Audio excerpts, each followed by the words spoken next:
são selecionadas as perguntas, gostaria de narrar-lhes um fato muito curioso. Todos nós sentimos imensa necessidade de cura, mas esquecemos dos nossos atos. E como a cura deve vir de dentro para fora, como recomenda a doutrina espírita, eu tenho um episódio muito interessante que aconteceu comigo. Quando eu me encontrava muito doente, há um mês, eu resolvi apelar para os bons espíritos. As dores eram contínuas e me foi recomendado tomar morfina. Mas eu me recusei, achando que tinha controle moral e físico para superar as dores. Mas chegou ao meu limite. Então eu fui orar. Quando eu estava orando, o Espírito Joana de Ângeles apareceu-me, a mentora espiritual, e eu disse: minha irmã, eu tenho psicografado milhares de mensagens que a senhora escreveu nestes 70 anos para muita gente. No entanto, eu estou há 4 meses com este problema e a senhora não diz nada. Eu gostaria de ouvi-la a respeito.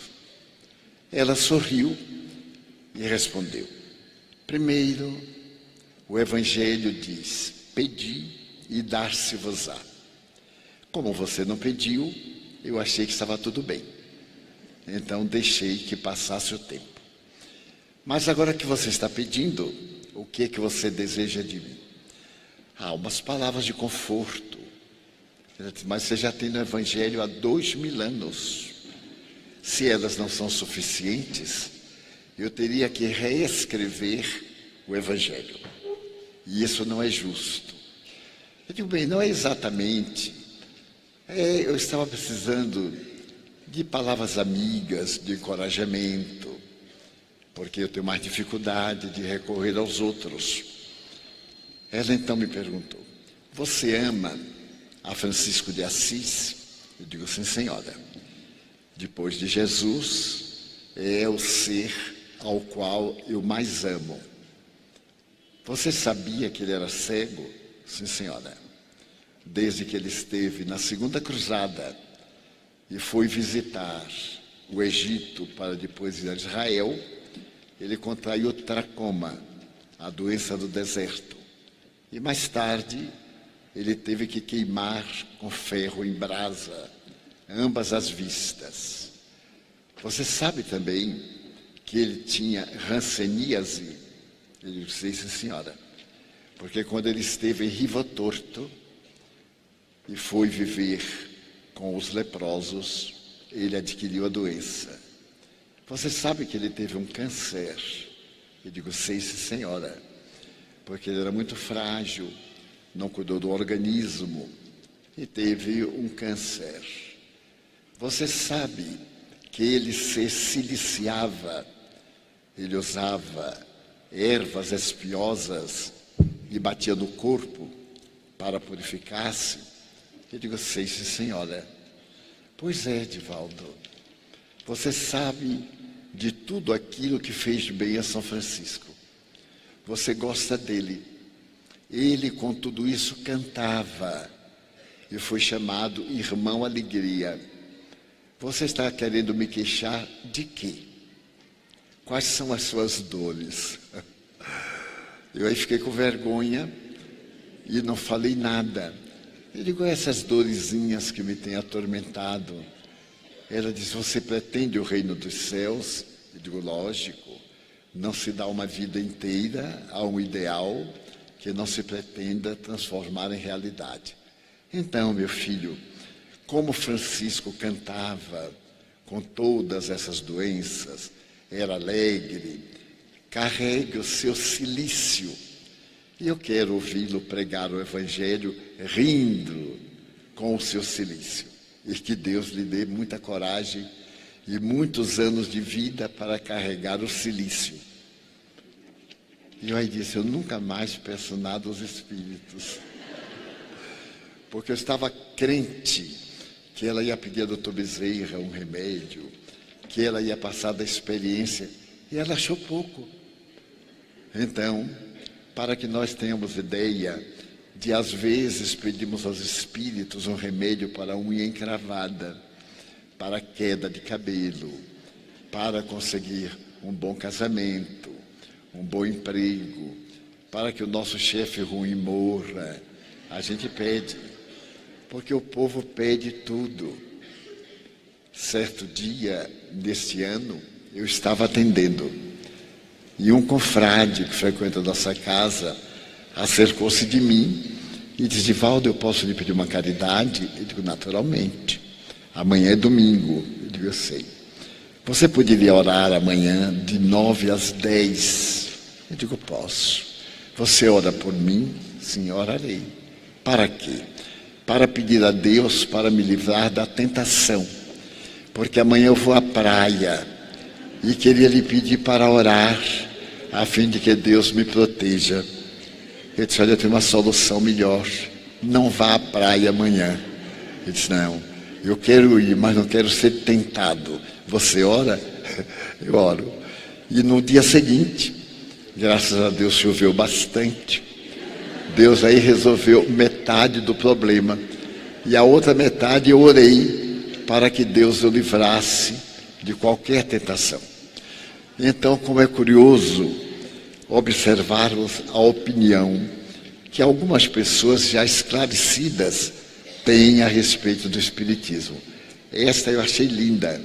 Ele vai para a praia, se diverte, e eu fico em casa de joelhos, orando para ele não ter tentação.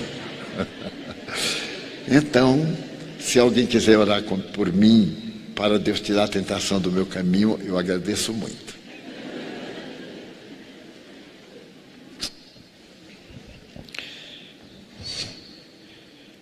Divaldo, que Deus te ilumine.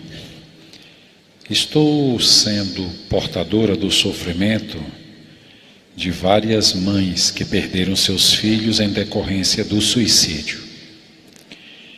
Dei-nos uma palavra de consolo, muita paz.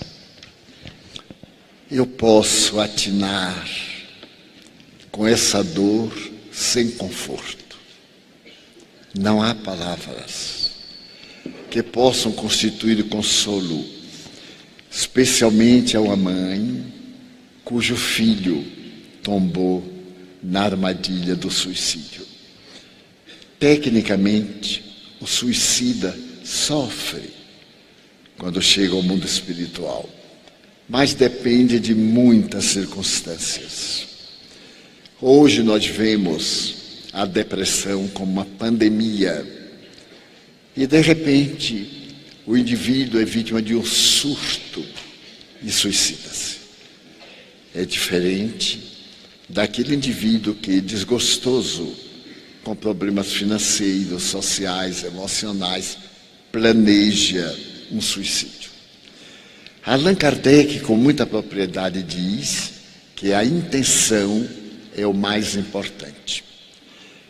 O sofrimento, para quem interrompe a vida por um surto, por um programa adrede traçado, é muito grande.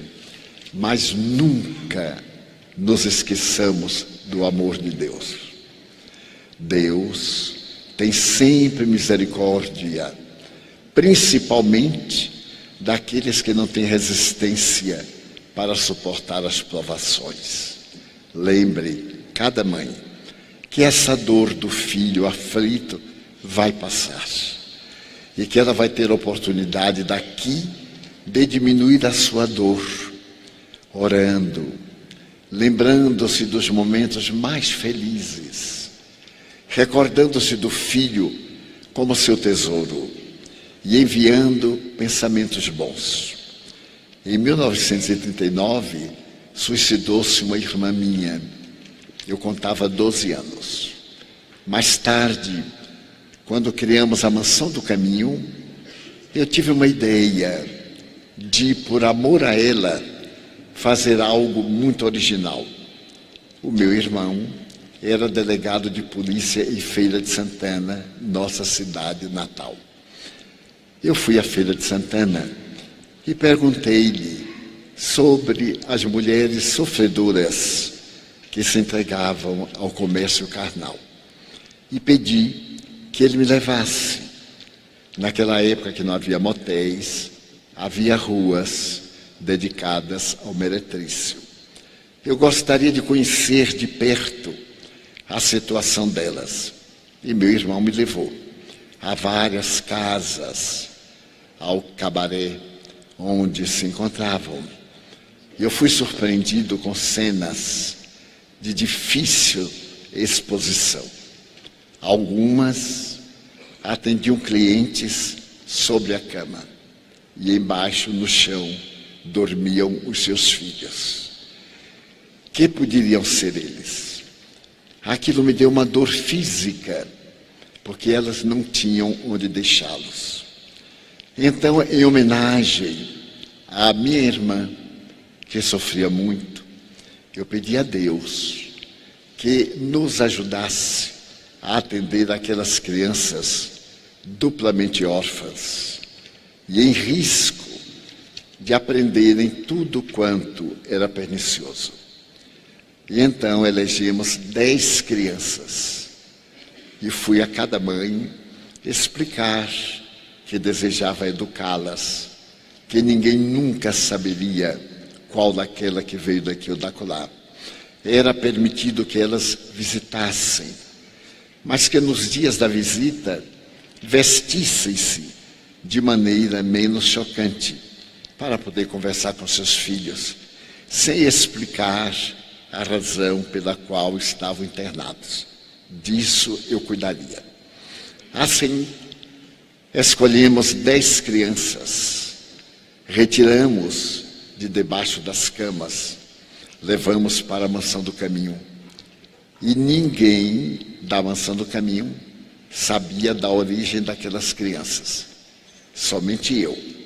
Nós temos um livro em que registrávamos a entrada, apresentávamos ao meritíssimo juiz de direito, que nos concedia o documento de responsabilidade e guarda, mas a razão real somente eu sabia.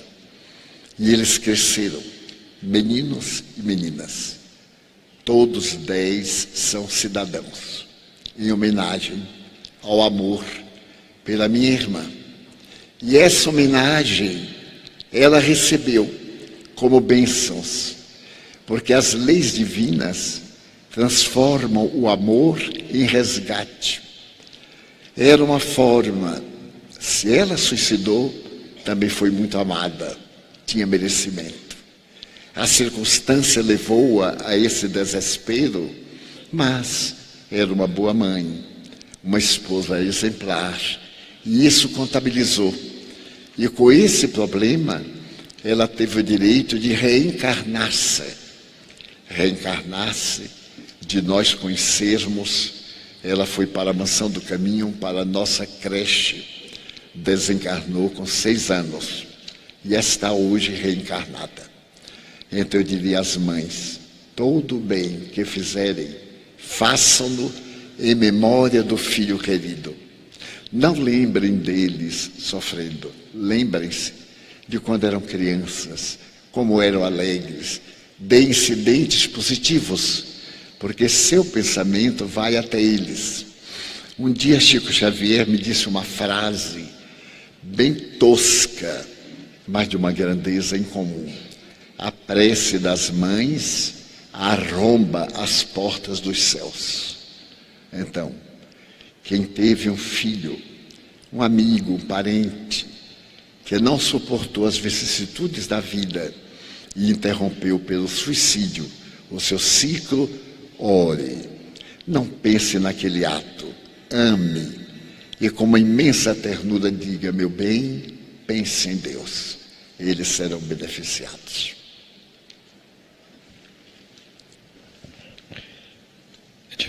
Edivaldo, nós temos diversas perguntas versando sobre autismo. As pessoas querem maiores esclarecimentos sobre o significado, porquê dessa opção reencarnatória, sobre sensações e emoções dos autistas.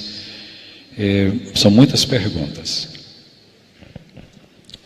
Invariavelmente, aquele que nasce autista, com as exceções compreensíveis, cometeu em vida anterior equívocos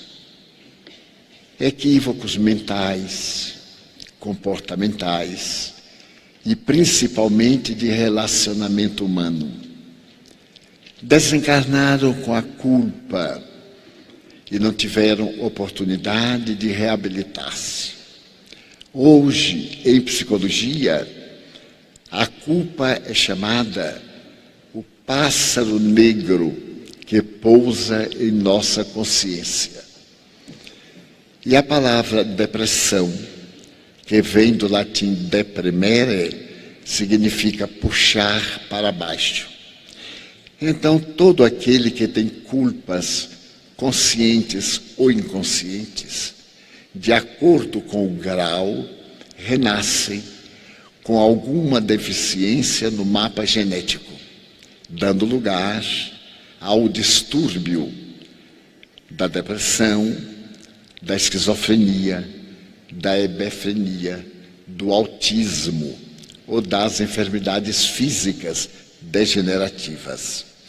O autista é, portanto, um devedor, mas a família que o recebe também é devedora.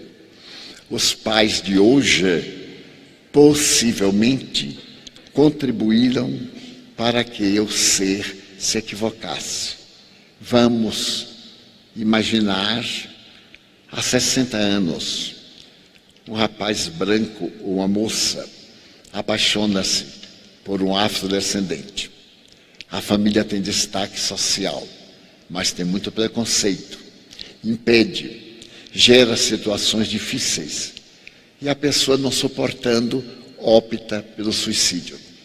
De alguma forma, a intolerância doméstica, aquela exigência extravagante, foi um dos fatores para a debacle, a queda daquele que amava a quem ele gostava. E não é necessário que nós amemos a quem outrem ama, porque o problema é deles dois, não é nosso.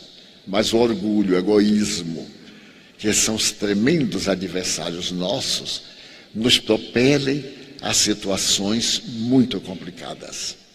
Por isso que a simplicidade de coração, a pureza de coração, como está nas bem-aventuranças, significam estado altíssimo de elevação espiritual. Reencarnam esses pais que foram responsáveis, trazendo nos braços o filho que não teve forças para suportar a dor. Porque muitas vezes no autismo os pais sofrem muito mais do que aquele que é autista. Não tendo ele um discernimento nem emoções, o sofrimento é, portanto, muito menor. É como no caso do Alzheimer. O paciente não sente nada. Ele volta à infância, porque o cérebro endurece, as células perdem a função, o cérebro diminui de volume, mas o paciente não experimenta nada. Um esquecimento aqui, outro ali, até retornar à infância mental. Dessa maneira, nós deveremos auxiliar o autista, principalmente com amor. Eu estive 3 dias na instituição autista do Dr. Juan Danilo Rodrigues, na cidade de Quito. Este jovem médico, ele tem 43 anos. Criou a primeira fundação para o autismo no Equador. Criou uma fundação espírita e o primeiro centro espírita do Equador. E percebeu, entre o autismo transtorno e o autismo obsessão, que normalmente o autista sofre perseguições espirituais. E através do amor, da terapia dos passes, a melhora e a cura, porque o autismo é curável. É somente uma forma diferente de ver o mundo, através de uma óptica distorcida. Ele está quieto, está calado, está de vista baixa, mas está ouvindo. A sua memória é auditiva. Qualquer palavra ferinte, ele ouve. E incorpora aquilo ao drama que ele traz no inconsciente. Então, seja qual for a aura autista, desde a timidez, uma timidez exagerada, que a pessoa fica fria, com sudorese abundante, e tem medo, é uma aura autista, mas não é ainda o transtorno autista. Com esse contributo, cai em depressão. E a depressão faz que o autismo se feche. O autista se torna violento. Ele começa a reagir, que é a maneira que ele tem de dizer que não está de acordo com aquilo. Eu vi algo entre os pacientes que me espantou. Uma menina de 17 anos, que vivia jogada no chão, que a família nunca deu importância, não entendia, família muito modesta culturalmente, e ela só ficava olhando para o chão e, quando ela estava irritada, ela berrava como um animal bovino. E quando ela estava contente, ela urrava, como urram os animais domésticos. E o doutor Juan percebeu que determinada coisa, ela emitia um som. Outra coisa, ela emitia outro som. Ele começou a colocar música e a separar aquelas nas quais ela urrava e nas quais ela berrava. Separou aquelas nas quais ela urrava e passou a colocar essa musicoterapia. E lentamente ela se foi levantando do chão, olhando para o aparelho de som, movimentando-se. Eu estive lá há 1 ano, fez agora em julho, e ele me disse recentemente que ela já estava indo ao shopping, já estava comendo com talher, e já não urrava nem berrava. Porque quando ele ia se exaltando, ele cantarolava, ou a pedagoga, a enfermeira, uma das músicas que ela gostava, então ela ria, aquele riso nervoso, porém ria com o rosto e com o corpo. É, portanto, uma experiência de amor para os pais, para os familiares, para os mestres. E nós esperamos que em breve, se Deus nos permitir, o Dr. Juan estará conosco na Mansão do Caminho. E nós iremos fazer vários seminários sobre autismo. Também aqui na cidade em que eu sou cidadão por decreto. Nós pediremos licença e iremos fazer seminários gratuitos a respeito do autismo. Ele na parte técnica, ele já tem um livro, a Liana, que nós lançamos na Europa e em parte do Brasil, e eu farei a parte mediúnica da obsessão. Mas haja a situação que houver. Quando o filhinho estiver dormindo, converse com ele. Porque o espírito autista está lúcido, ele vê. Ele não pode se comunicar. Porque o organismo não responde ao que ele pensa. Daí é uma maneira diferente de pensar e de amar. Então eu fiz umas experiências com algumas das crianças.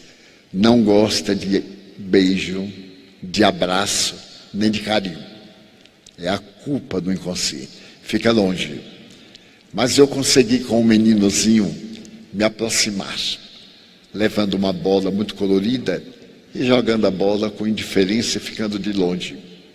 Ele ficou curioso, até o momento que se arrastou e pegou na bola. Eu então disse para ele: não, a bola é minha. E fui tomar. Ele então abraçou a bola, se dobrou sobre ela. Eu aí me dobrei sobre mim mesmo. E aí fiquei de conta que eu estava também com uma bola.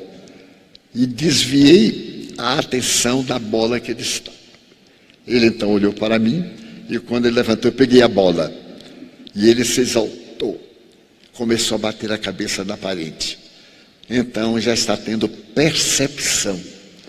A educação do autista é uma educação comovedora.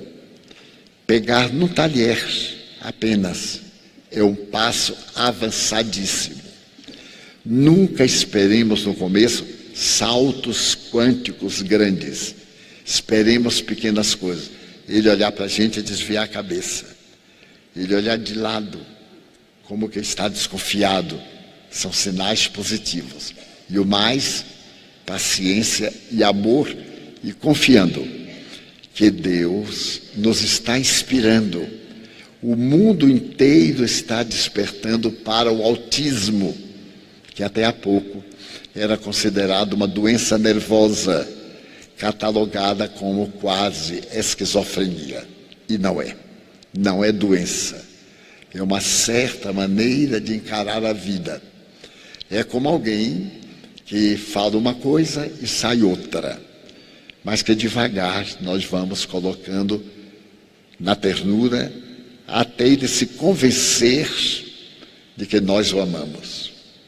Um dos meus filhos, médico, tomou conta de um autista, ao mesmo tempo com uma lesão cerebral. O menino arrastava-se no chão, babava, batia a cabeça na parede. O amor, ele já anda de pé, sozinho, já sorri, já entende, já discerne, em apenas 3 anos. Daí quem tiver algum descendente autista, agradeça a Deus.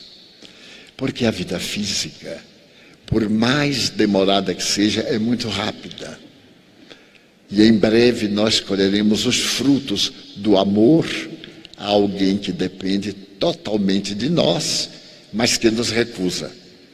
Todo autista recusa quem o ajuda, porque ele não tem o sentimento de amor conforme o nosso padrão. O seu amor é diferente. Porque mesmo tendo razoáveis bênçãos, família, situação financeira, tenho sempre vontade de morrer. É um suicídio, mas seria essa voltar para onde vim, mesmo não lembrando de lá? É um suicídio isso? É um suicídio indireto. Todos nós, ou quase, adoramos uma corrida, os esportes radicais. Mas a morte nos esportes radicais são suicídio indireto. Eles são radicais porque eles vão além da normalidade. O risco. E o risco é por causa do vazio existencial. Então a pessoa faz aquilo para chamar a atenção e para preencher o vazio existencial, a falta de amor. Na raiz é carência afetiva. A pessoa se sente desamada e chama atenção através daquilo que provoca impacto. E ao provocar impacto, fere a lei do equilíbrio universal.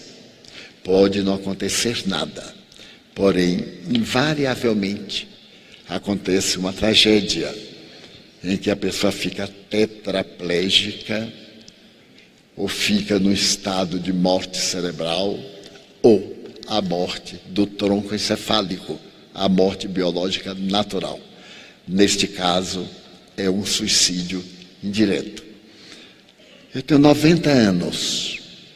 Se eu quiser entrar agora numa academia e fazer exercício como um jovem de 40, é lógico que as minhas forças cardíacas não suportarão. O músculo cardíaco não vai suportar estas sístoles, diástoles, sob o peso de uma carga emocional muito grande. E eu estarei me suicidando por um motivo vão, ter um corpo dentro de padrões que eu não vou alcançar nunca. Porque nesta idade, se eu for desenvolver o tórax, eu teria que fazer cirurgia para tirar a pelanca. Portanto, é um motivo vão e falso. Se por acaso eu tenho um trabalho de ter forças, porque guardo o ideal, a intenção, então isso é uma bênção. Imaginemos Allan Kardec. Ele era cardiopata, tinha um problema cerebral e trabalhava. O seu médico, o Dr. Demeure, dava-lhe várias mensagens: poupe as suas energias, você está excessivamente desgastando. Mas ele sentia que precisava acelerar a divulgação do Espiritismo e morreu, vamos dizer, antes do tempo, porque ele gastou combustível, morreu. Não foi um suicídio, foi um ato heróico em benefício da humanidade. Então tem muitas sutilezas, tudo a depender da intenção. Uma jovem chinesa casou-se com um rapaz. E pelas leis chinesas, a mulher do filho torna-se empregada da sogra. Lá é um pouquinho diferente. E a moça foi para a casa da sogra, que a maltratava quanto podia, para ver se ela desistia do rapaz. Mas ela e o rapaz amavam-se muito. E então a moça foi ficando com raiva da sogra. E foi um feiticeiro local e contou o que se passava. O feiticeiro perguntou-lhe: você tem ódio dela? Tenho. Você quer matá-la? Quero. Mas eu quero matá-la de forma que ninguém saiba. Então, a pessoa encarregada da bruxaria disse: eu vou lhe dar um medicamento. Você vai dar-lhe pequenas doses, com muito carinho, porque quando ela morrer, ninguém vai desconfiar que foi esse remédio. Você chama de sogrinha, leva um mingau, no mingau você coloca, e vai com muito carinho, e com a alegria de que ela estará morrendo em breve. A nora ficou contentíssima e aceitou a dosagem. E a primeira semana foi um esforço ver aquela velhota exigente: lave meus pés, traga-me isto, vá buscar aquilo, faça aquilo outro. Ela ia dizer: mas esta miserável ainda não sente nada, e aumentou um pouquinho a dose. E uma semana, depois ela se acostumou, 3 semanas, um mês, e a velhota foi ficando mais forte com as doses que ela dava. 3 meses depois, a velhota adoeceu. Adoeceu e ficou muito mal. Ela, então, correu à feiticeira, ou ao feiticeiro, e disse: eu já me acostumei tanto com minha sogra, que agora eu gosto dela. O que é que eu posso fazer para que ela não morra? Eu não vou dar mais esta mesinha, não vou dar mais este remédio para matá-la. O que é que eu dou? E o feiticeiro disse: continue dando o remédio. Porque não era a sogra que não gostava de você, era você quem não gostava da sogra. E ao dar o remédio, você foi se acostumando. Ela, sendo bem tratada, começou a tratar bem você. Daí você amá-la agora. Pode ficar certa que ela está doente de um outro mal qualquer, mas não do remédio. Muitas vezes nós procuramos meios e subterfúgios para fugir da luta, dando a impressão que aquilo é natural. E aí o nosso inconsciente sabe que é um suicídio. Portanto, vivermos até a última gota, vivermos com entusiasmo, agradecermos a Deus sem masoquismo o mal que nos acontece. Quando Eu estava na mediunidade jovem. Um dia o espírito Marco Prisco me disse: se alguém te disser um desaforo, agradece, porque poderia te bater. Mas se alguém te bater, agradece, porque poderia apunhalar-te.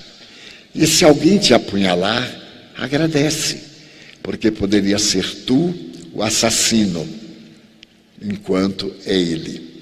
Equivale dizer que tudo o que nos acontece podemos transformar em bênção. Daí o Evangelho: transformai o mal em bênçãos para vós mesmos.